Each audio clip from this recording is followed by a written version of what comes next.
बिस्मिल्लाहिर्रहमानिर्रहीम। अस्सलाम वालेकुम। जंग उहद में हज़रत अम्मारा रज़ी अल्लाह तआला अन्हा अपने शोहर ज़ैद बिन आसिम और अपने दो बेटों हज़रत अब्दुल्ला और हज़रत अम्मार के साथ शरीक हुई। जब कुफ़ारे मक्का ने नबी अकरम सल्लल्लाहु अलैहि वसल्लम पर हल्ला बोल दिया तो उन्होंने आगे बढ़कर उनका भरपूर मुकाबला किया। इब्ने किमिया मलऊन रसूलुल्लाह सल्लल्लाहु अलैहि वसल्लम पर हमला करने के लिए से जब आगे बढ़ा तो उनके बेटे ने आगे बढ़कर तलवार का जो वार था उसे अपने कंधे पर ले लिया और उसके वार को नबी अकरम सल्लल्लाहु अलैहि वसल्लम तक ना पहुँचने दिया। हज़रत उम्मे अमारा ने जब ये देखा तो उन्होंने पलटकर इतने भरपूर अंदाज से वार किया, करीब था कि उस मलऊन के दो टुकड़े हो जाते, लेकिन उसने दो ज़रा पहनी हुई थी जिसकी वजह से वो बच गया और भाग गया।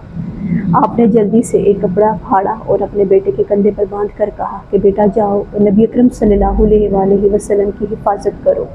इतने में वो मलऊन फिर से करीब आया तो आप सल्लल्लाहु अलैहि वसल्लम ने हज़रत अम्मारा को पुकार कर कहा, ए उम्मे अमारा, यही है वो मलऊन जिसने हमला किया था। तो हज़रत उम्मे अमारा ने भरपूर अंदाज से उसकी टांग पर वार किया कि वो चलने के काबिल ना रहा और रेंगते हुए वहाँ से चला गया। हज़रत नबी अकरम सल्लल्लाहु अलैहि वसल्लम ने जब ये देखा तो आप मुस्कुरा दिए और कहा, उम्मे अमारा, तुम खुशकिस्मत हो कि तुमने अपने आप को जंग के लिए, जहाद के लिए पेश किया।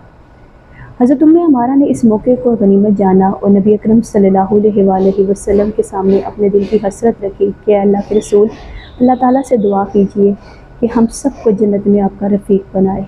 नबी अकरम सल्लल्लाहु अलैहि वसल्लम ने अल्लाह ताला से दुआ की कि अल्लाह, उम्मे अमारा, इनके शोहर और उनके बेटों को जन्नत में मेरा रफ़ीक बनाना।